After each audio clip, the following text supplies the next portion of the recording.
Dans un monde où l'argent est plus important que la vie, un gang associé au trafic de drogue contrôle les rues de Chicago. Les membres sont lourdement armés. Ils ont les poches pleines d'argent et de dangereux contacts internationaux. Il faudra utiliser toutes les armes de l'arsenal du FBI pour contrer cette menace mortelle connue sous le nom d'El Rooken.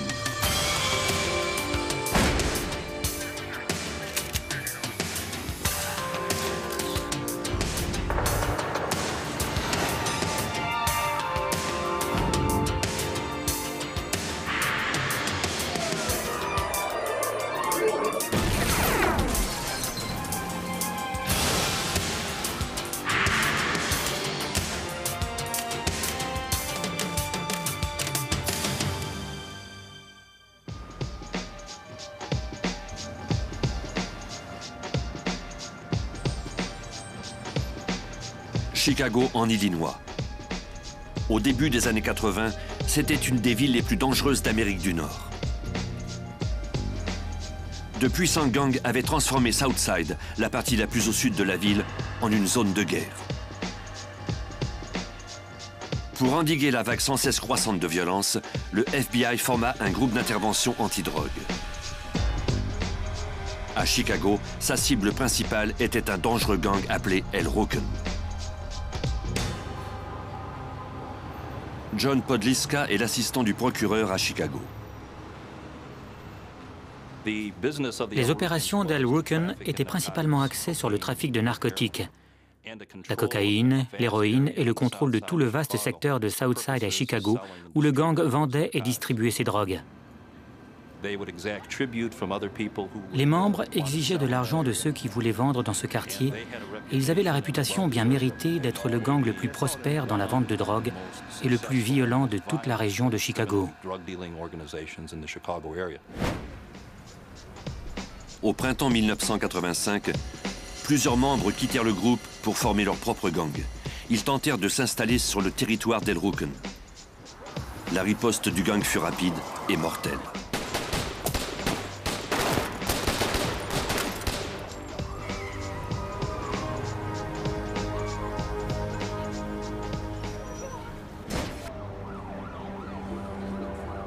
Tout Southside était sous l'emprise d'une violente guerre de territoire.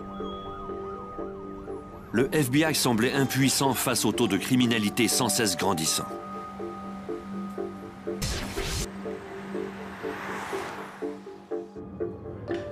Puis, en mai, un indique donna un tuyau aux agents. Quelques membres d'El Rooken avaient quitté Chicago. Ils se cachaient dans une maison à Cleveland. Plusieurs d'entre eux étaient recherchés pour meurtre.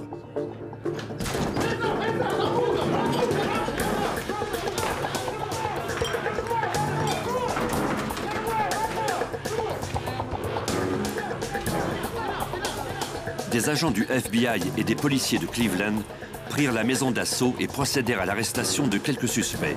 L'un d'eux s'appelait Anthony Sumner. C'était l'ex-général d'El Rooken, ce qui le rendait potentiellement utile. Si les enquêteurs parvenaient à le convaincre de coopérer, ils pourraient obtenir de nombreux renseignements sur El Rooken.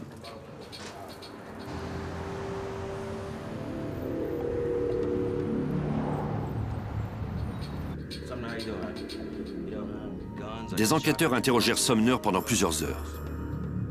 Sans le vouloir, celui-ci déclara avoir participé à un double homicide à Chicago, ce qui signifiait qu'il était passible de plusieurs années de réclusion. Les autorités proposèrent à Sumner une peine d'incarcération réduite à condition qu'il leur dise tout ce qu'il savait sur El Rooken. L'ex-général du gang accepta alors de collaborer avec la police. Lors de ses aveux, Sumner dressa un portrait terrifiant d'El Rooken. Le gang comptait des centaines de membres, tous lourdement armés et bien organisés. En outre, de nouveaux membres grossissaient les rangs du gang tous les jours. Toute l'organisation était contrôlée par Jeff Fort, un baron de la drogue connu pour son efficacité et sa brutalité. Il était à la tête de tout le gang. 21 généraux étaient directement sous ses ordres. Et c'est comme ça qu'il conservait le pouvoir. Si l'un de ses généraux essayait de lui ravir ce pouvoir, il y en avait 20 autres qui l'avisaient, de sorte qu'il pouvait se venger.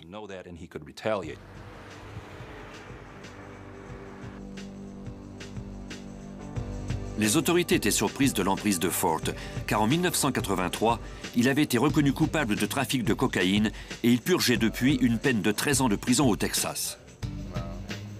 Selon Sumner, Jeff Fort continuait pourtant de diriger le gang basé à Chicago qu'il contactait depuis les téléphones publics de la prison.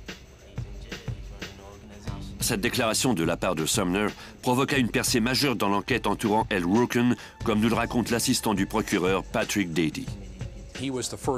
Il a été le premier à confirmer quelque chose que les autorités soupçonnaient depuis un bout de temps, à savoir que Jeff Fort, qui se trouvait dans un pénitencier au Texas, parlait régulièrement aux membres d'Al Rooken à Chicago par téléphone et qu'il dirigeait toujours les activités de l'organisation.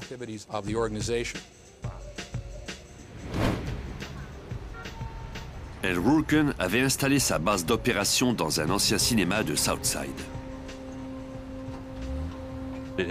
L'endroit avait été fortifié par les membres d'Al Rooken. C'était devenu une vraie forteresse. Des gens se trouvaient en permanence au quartier général d'Al Rooken. Il y avait toujours quelqu'un près du téléphone. Ainsi, quand Fort appelait, il pouvait donner ses instructions et ses ordres au gang. Les agents mirent la ligne sur écoute 24 heures par jour et enregistrèrent les appels téléphoniques du baron.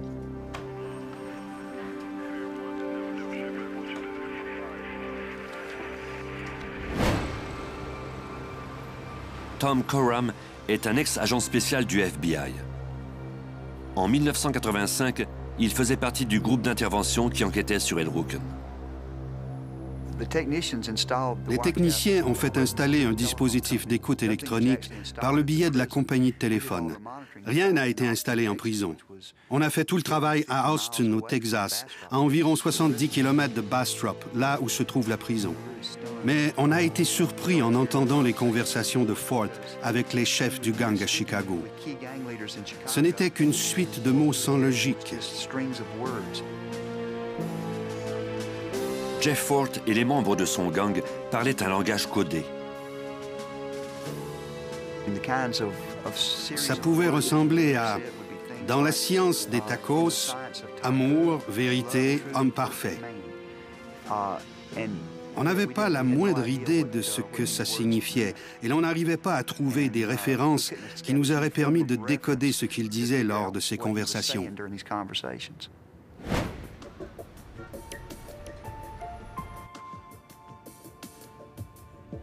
Les agents croyaient que Fort et les membres d'Al Rooken discutaient de trafic de drogue.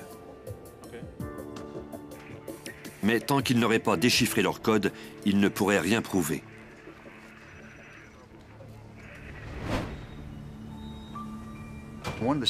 Un enquêteur de Chicago a alors eu une excellente idée.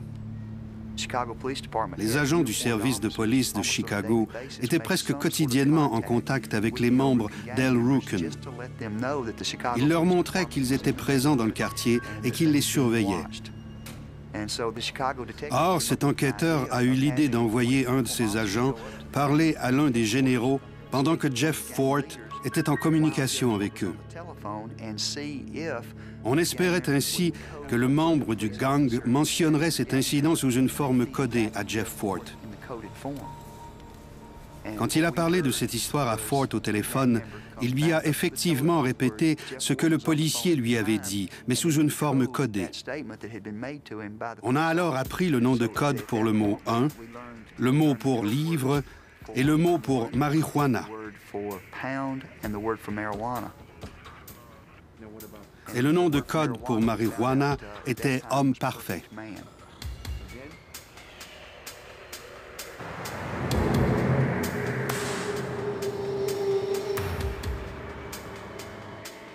Déchiffrer le langage codé d'Al Rooken était un travail fastidieux et de longue haleine. Après 2 mois, les agents ne connaissaient qu'une fraction des activités du gang. On s'est aperçu qu'on manquait plusieurs appels effectués depuis d'autres téléphones du quartier général d'Al Rooken à Chicago.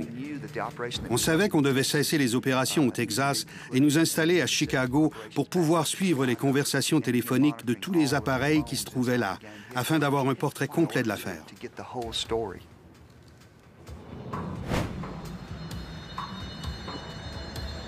En décembre, l'agent Coram et son équipe décidèrent de concentrer leurs opérations à Chicago.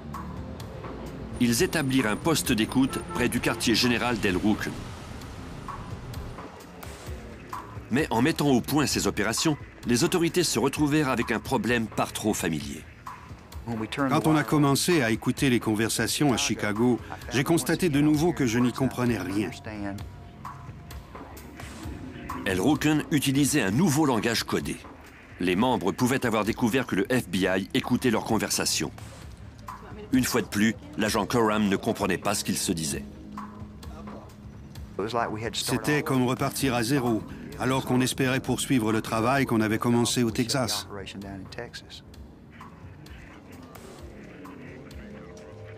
Heure après heure, Coram écouta les enregistrements. Il commença peu à peu à décoder des phrases. J'ai tout réécouté depuis le début et j'ai commencé à mettre les morceaux ensemble. J'en suis venu à la conclusion qu'il parlait d'une rencontre qui avait eu lieu avec un homme en Libye qui devait leur donner de l'argent afin qu'ils détruisent un avion ici, aux États-Unis.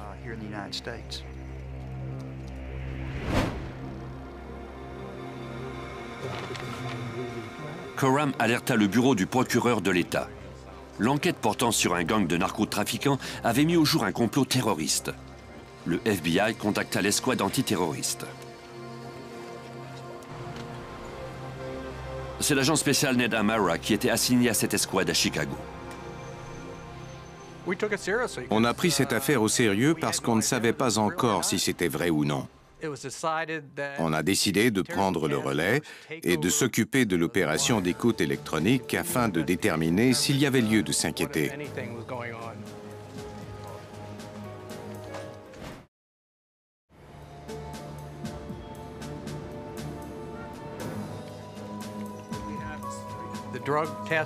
Le groupe d'intervention antidrogue a proposé de nous aider avec les enregistrements de ces conversations. Mais pour connaître les plans d'El Rukn, les autorités devaient rapidement déchiffrer le langage codé du gang. On a alors mis nos équipes de surveillance au boulot. Fred Witt est lieutenant au sein du service de police de Chicago. Il est spécialisé dans la surveillance. En 1985, il fut assigné à l'escouade antiterroriste du FBI. Ils nous ont demandé de participer à l'enquête parce qu'ils savaient qu'il y aurait des opérations de surveillance. Comme plusieurs policiers de Chicago avaient participé à l'enquête sur El Rukn, ils pourraient nous aider à mettre au point une stratégie pour surveiller cette organisation. Le travail de l'équipe consistait à surveiller les membres du gang et à comparer ses observations aux informations recueillies lors de l'écoute des conversations des suspects. On surveillait certains membres du groupe qui parlaient régulièrement avec Jeff Fort 24 heures par jour. On les surveillait pour connaître leurs activités.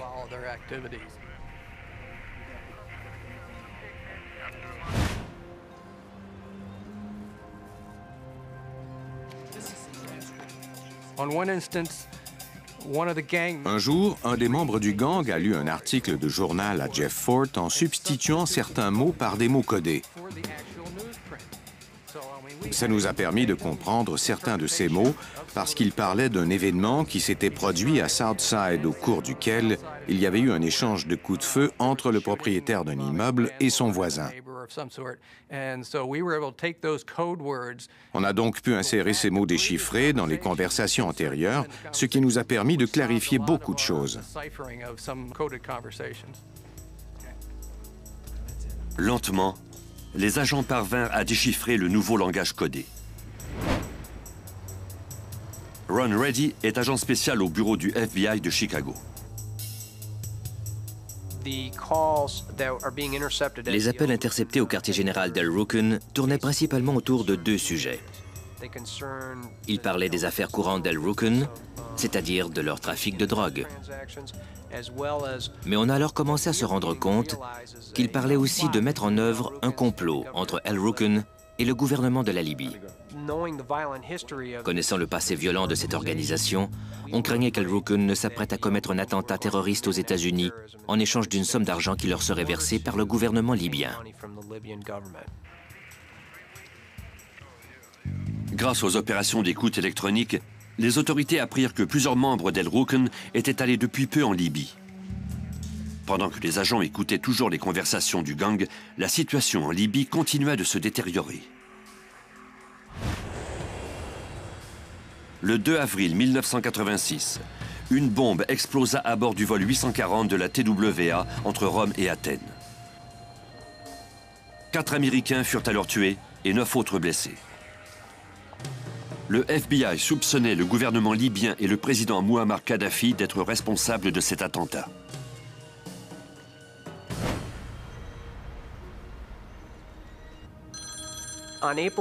Le 4 avril 1986, il y a eu plusieurs conversations entre Jeff Fort et un certain Melvin Mays, un général d'Al Rukn. Ils ont parlé de l'attentat à la bombe dans l'avion entre Rome et la Grèce. À un certain moment, Mays a même dit que leur organisation pourrait commettre un attentat comme celui-là d'ici 30 à 50 jours. Cette perspective était terrifiante. Grâce au microphone, le groupe d'intervention entendit Fort exposer son plan. Le chef du gang voulait que Leon McAnderson et Rico Crenshaw, 2 de ses généraux, se rendent à nouveau en Libye. Fort voulait absolument convaincre les Libyens qu'ils étaient une organisation sérieuse et qu'ils pouvaient travailler pour eux. Une des choses qu'on a pu déterminer, c'est qu'ils discutaient de la possibilité d'apporter des articles de journaux aux Libyens et de leur dire « Voici ce qu'on a accompli. Voici le genre de crimes violents qu'on peut commettre. »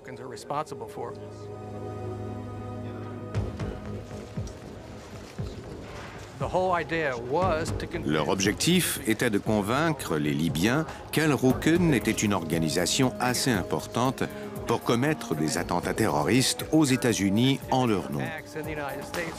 On croyait que c'était une menace sérieuse. Si McAnderson et Crenshaw retournaient en Libye, les agents du FBI ne seraient jamais loin derrière eux.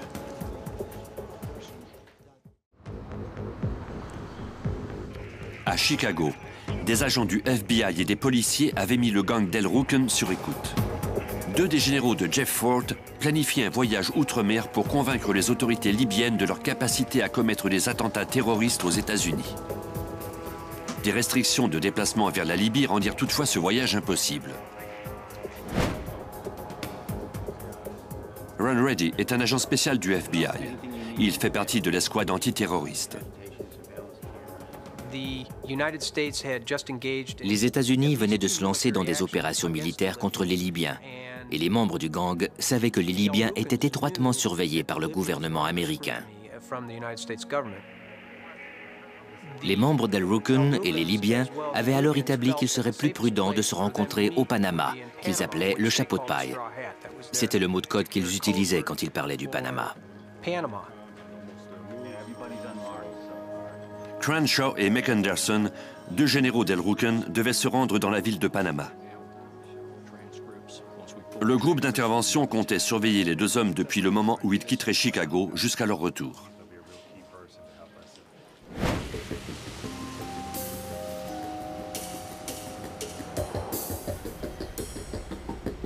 Le 3 mai, Crenshaw et McAnderson quittèrent le quartier général d'Al Rukn. L'équipe de surveillance n'était pas loin derrière eux.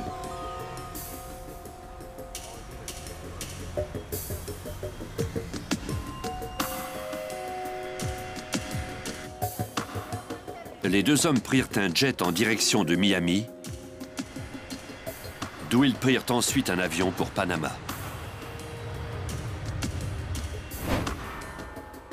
Une fois à destination, Crenshaw et McAnderson furent aperçus alors qu'ils entraient dans l'ambassade de la Libye pour y rencontrer vraisemblablement des représentants du gouvernement. Le 10 mai, les 2 membres d'Al Rukn rentrèrent aux États-Unis. On connaissait la date de leur retour et l'on a demandé à nos collègues des douanes américaines de les fouiller à leur arrivée à Miami. Les douaniers ont trouvé un document dans les bagages de Rico Crenshaw qu'ils ont photographié. Crenshaw et McAnderson ne savaient rien de tout ça. Le document en question était écrit de la main de Crenshaw. C'était ni plus ni moins une lettre où il expliquait qu'il disposait de cellules de 5 hommes dans plusieurs villes des États-Unis et qu'ils étaient intéressés à déstabiliser le gouvernement.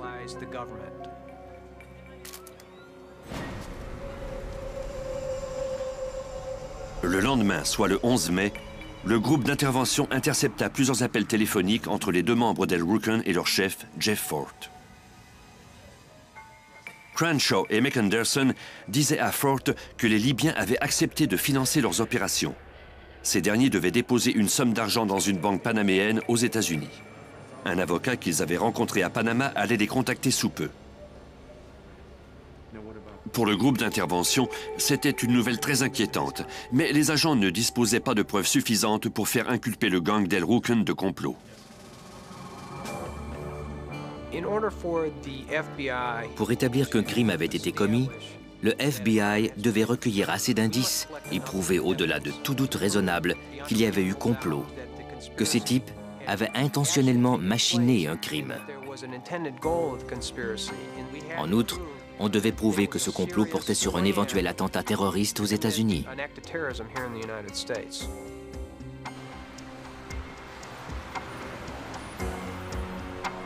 Les agents continuèrent d'écouter les conversations des suspects dans l'espoir d'en savoir davantage sur eux.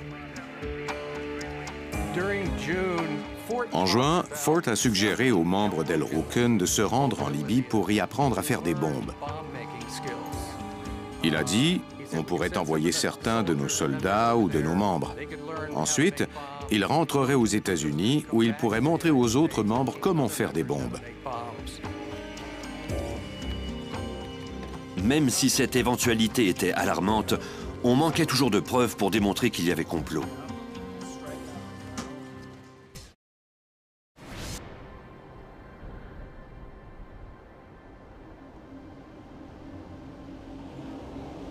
Quelques semaines s'écoulèrent. L'argent attendu de la Libye ne fut jamais déposé dans le compte bancaire du gang. Fort était inquiet. Il aurait fait n'importe quoi pour conclure une entente avec les Libyens.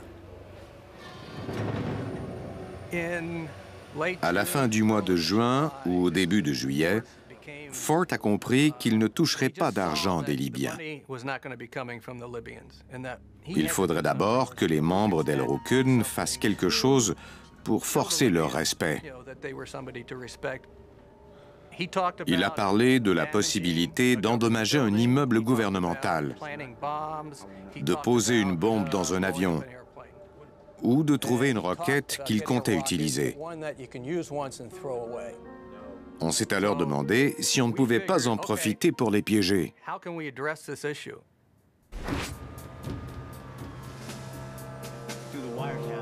Fort désirait acheter des armes militaires.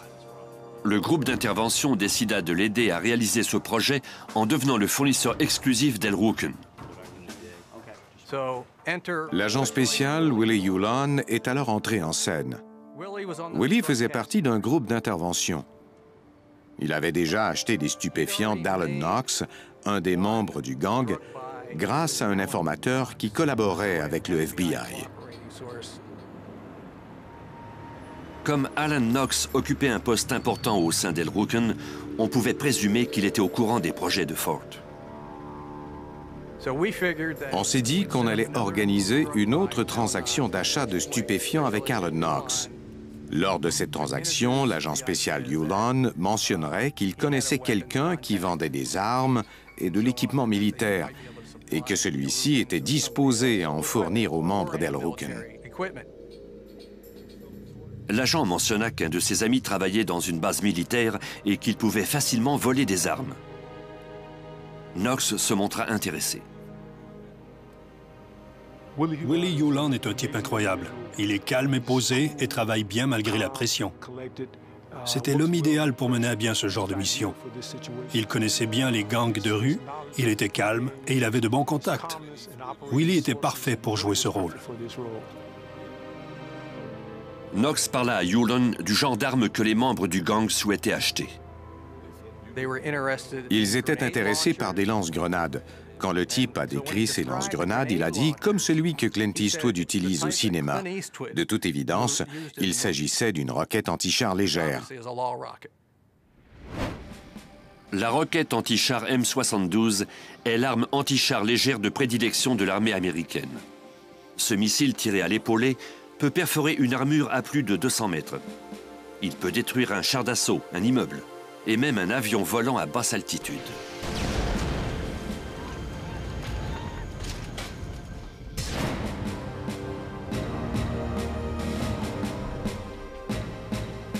Les agents hésitaient à fournir une arme aussi dangereuse à El Rukn. Mais cette transaction offrait l'occasion de recueillir des indices compromettants. On s'est dit, pourquoi le FBI ne fournirait-il pas une roquette à El Rukn?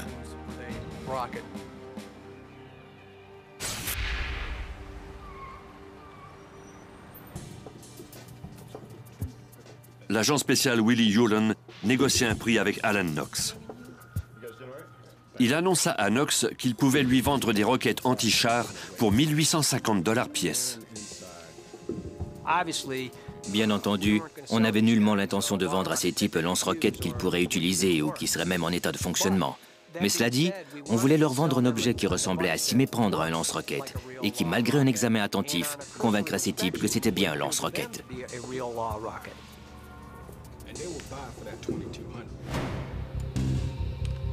L'ATF, le Bureau de l'alcool, du tabac et des armes à feu, fabriqua un faux lance-roquette. Bien qu'il semblât être bien réel, il ne contenait aucune charge explosive. L'ATF installa également un émetteur radio de façon à ce que les agents sachent en tout temps où se trouvait l'arme.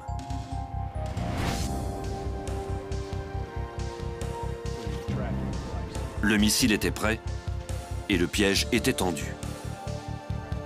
Le 29 juillet, le groupe d'intervention mit l'opération en branle.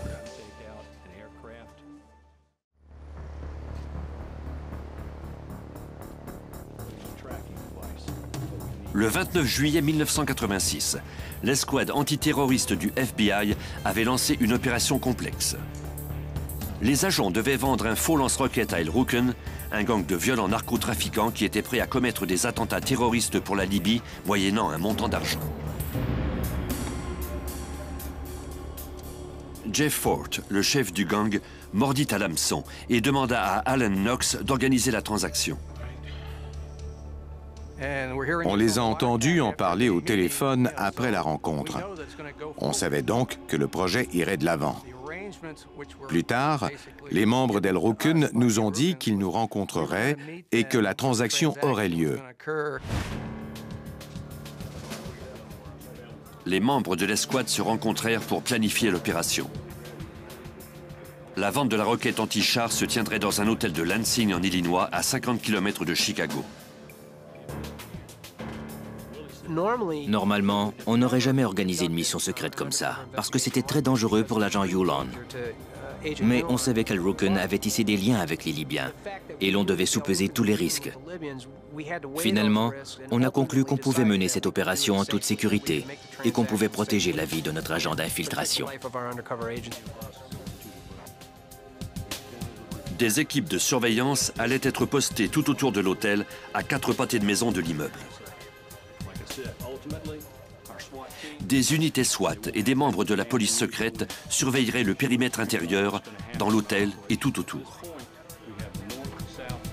Le 31 juillet, des agents du FBI, de l'ATF, de la DEA et du service de police de Chicago se déployèrent à l'hôtel de Lansing en Illinois. Ils devaient impérativement réussir cette mission, car la vie de centaines, voire de milliers de gens était en jeu.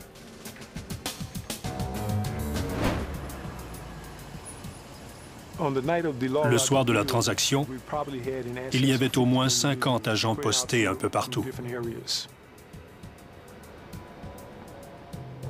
Les équipes de surveillance assignées au périmètre extérieur se mirent en position.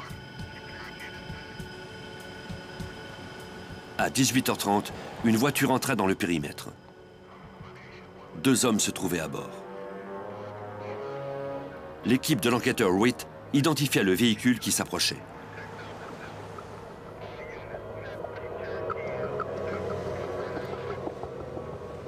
Witt le suivit jusqu'à une station-service non loin de là. À la station-service, il put formellement identifier Melvin Mays, le conducteur. Quant aux passagers, il s'agissait d'Alan Knox.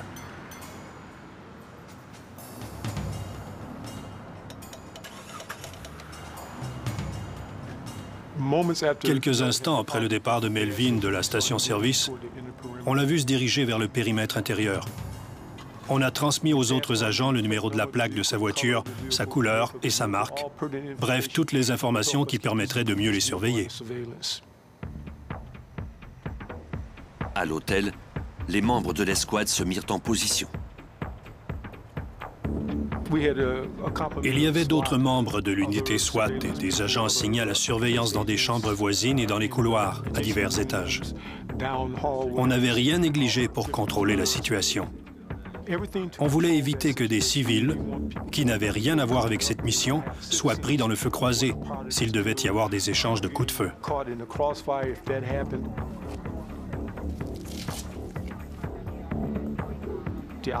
Les équipes du périmètre extérieur se préparaient à se rapprocher pour protéger le secteur dans l'éventualité où les choses tourneraient mal. Avec une telle puissance de tir, les agents pouvaient affronter n'importe quelle situation.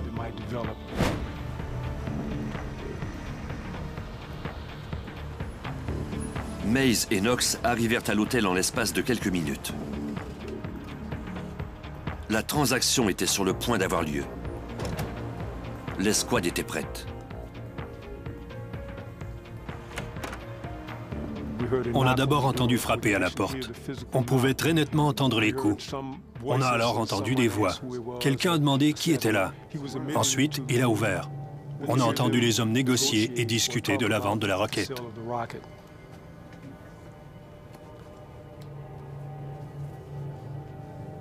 Launch. No, something extra I threw in. Can't say the rocket launcher. Where's it at? It's on the photo. You know I don't do business like that. Where's the cash? It's close. You get your launcher when I get my cash.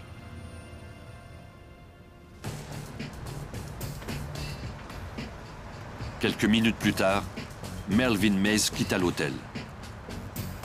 Il devait obtenir une confirmation de Jeff Fort, le chef du gang, avant de compléter la transaction.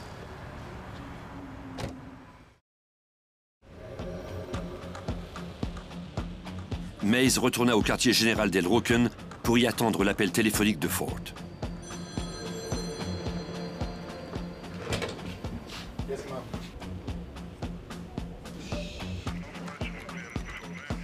Grâce au dispositif d'écoute électronique, on put entendre la conversation entre Mays et Fort. Ce dernier semblait inquiet à propos de la transaction. Il craignait qu'il ne s'agisse d'un coup monté. Fort ordonna à Mays de retourner à l'hôtel en compagnie d'un jeune membre du gang. Ils devaient arriver sur place dans des voitures différentes. Ainsi, si la transaction était un coup monté, Jeff Fort ne perdrait qu'un membre du gang de moindre importance plutôt qu'un de ses généraux. En d'autres mots, Fort ne voulait pas qu'il y ait de contact entre les agents d'infiltration et ses généraux, ni de transactions monétaires entre eux. Fort ordonna aux membres subalternes de remettre l'argent aux hommes et de prendre la roquette anti-char.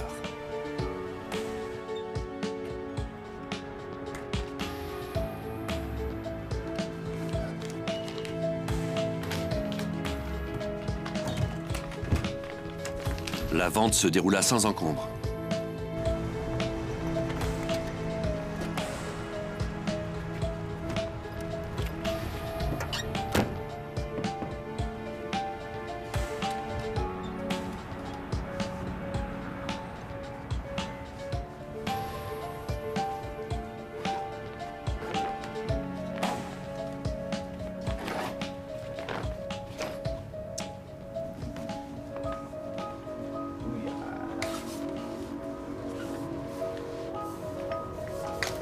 So what you think?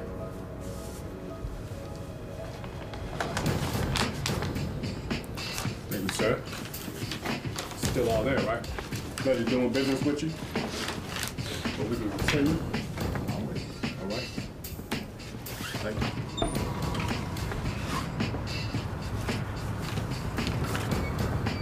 Les membres d'El Rukn ignoraient que la requête ne fonctionnait pas.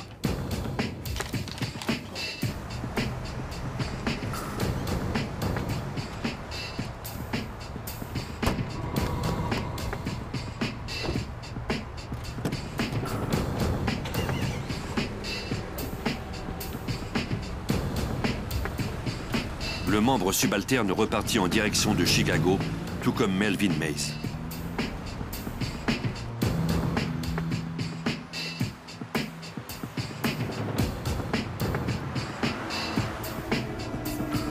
Des équipes de surveillance les suivirent sur l'autoroute Dan Ryan.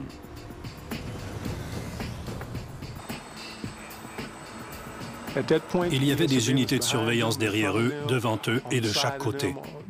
D'autres unités entraient sur l'autoroute et d'autres en sortaient. Soudainement, le membre du gang qui transportait la roquette se rangea au bord de l'autoroute.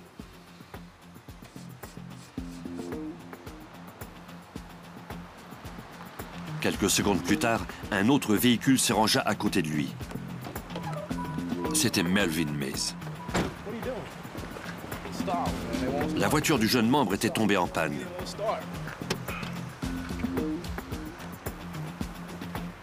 La roquette fut alors transférée dans la voiture de Mays. On n'aurait jamais su que l'arme avait été mise dans le véhicule de l'autre homme si on ne les avait pas vus faire à ce moment-là.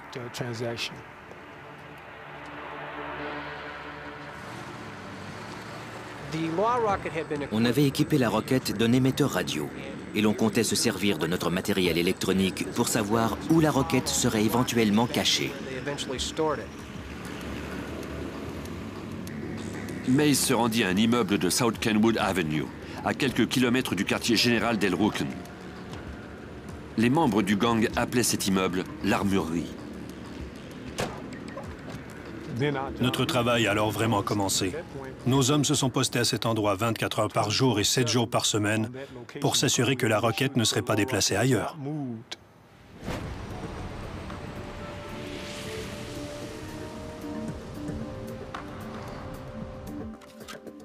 L'agent spécial Ned Amara poursuivit les opérations d'écoute électronique.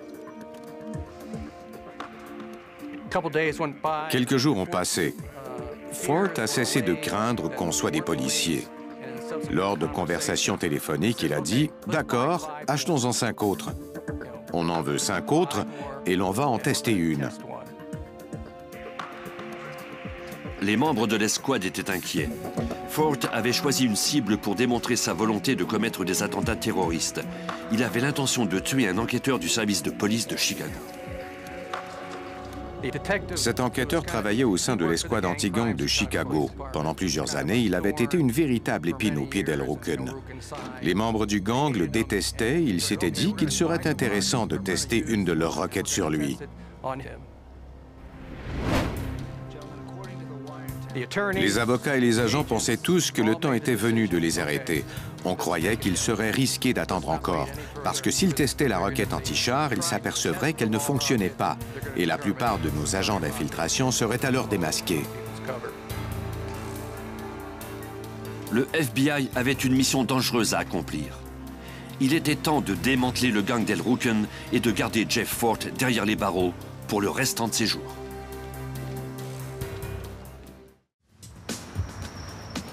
Le FBI avait bien hameçonné le gang d'El Rukn. On disposait de photos compromettantes et d'enregistrements du moment où les membres avaient acheté une fausse roquette anti-char. Depuis sa prison au Texas, le chef du gang, Jeff Fort, avait ordonné aux membres d'acheter 5 autres roquettes. Il voulait en tester une afin de prouver aux Libyens qu'ils pouvaient commettre un attentat terroriste sur commande.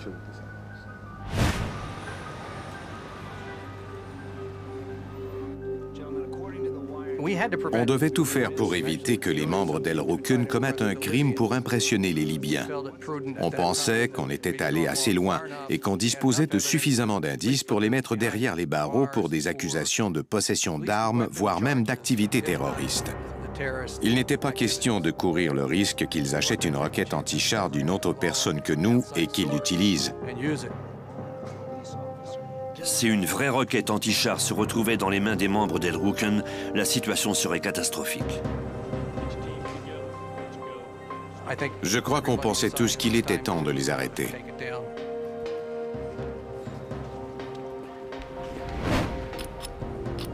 Dans la matinée du 5 août, l'escouade lança des raids simultanément sur le quartier général d'El Rukn et sur l'immeuble appelé l'Armurerie. L'immeuble, situé à l'angle de la 39e rue de Drexel, était une forteresse. Il y avait des portes en acier à l'avant et à l'arrière, et des portes en fer.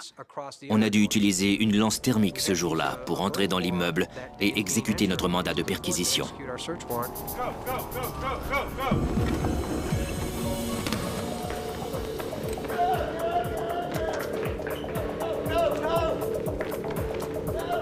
D'agents de surveillance, nous sommes devenus des agents de recherche et de contrôle.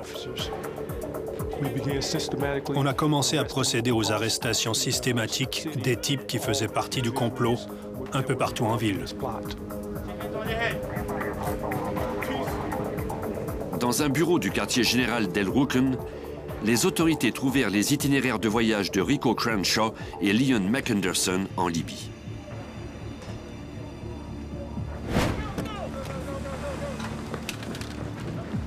La deuxième équipe d'arrestation fit une descente à l'immeuble de South Kenwood Avenue.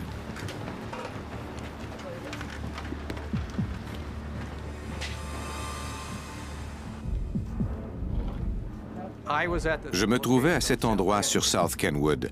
Notre principal objectif était de trouver la roquette anti-char.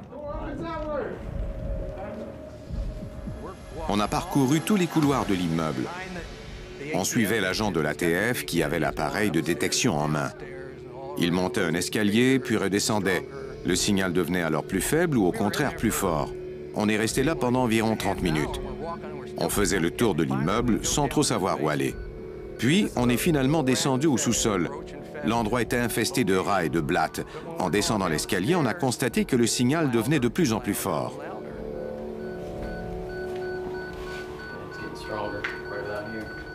Finalement, on a pensé que la roquette devait se trouver sous l'escalier.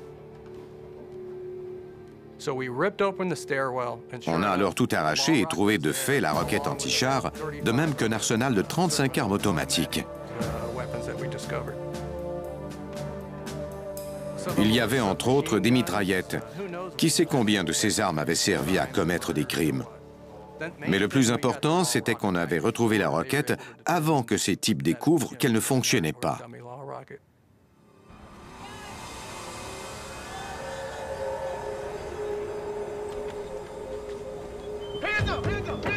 McAnderson et Crenshaw n'opposèrent pas de résistance à leur arrestation.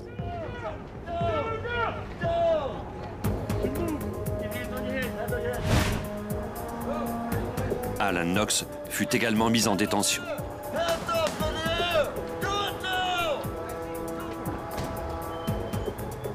Quant à Melvin Mays, il était introuvable. Le 30 octobre 1986, Jeff Fort, Alan Knox, Rico Crenshaw et Leon McAnderson furent inculpés de complot, de possession d'armes et de l'utilisation d'entrepôts dans plusieurs États différents en vue de commettre des actes illégaux. Le nom de Melvin Mays, qui était toujours en cavale, fut mis sur la liste des 10 fugitifs les plus recherchés aux États-Unis. En 1987, McAnderson et Crenshaw furent reconnus coupables et condamnés à plus de 50 ans de réclusion. Melvin Mays parvint quant à lui à échapper aux autorités pendant près de 9 ans. En 1995, il fut arrêté et condamné à 3 peines d'emprisonnement à vie consécutives. Jeff Fort, qui était déjà derrière les barreaux, fut condamné à passer 80 autres années en prison. C'était la première fois dans toute l'histoire des États-Unis que des citoyens américains étaient condamnés pour avoir planifié un attentat terroriste pour le compte d'un pays étranger.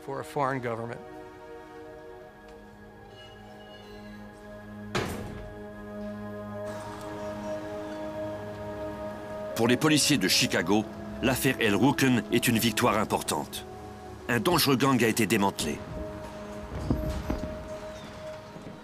Pour le FBI, l'affaire El Rooken représente un autre combat de gagné dans la guerre au terrorisme.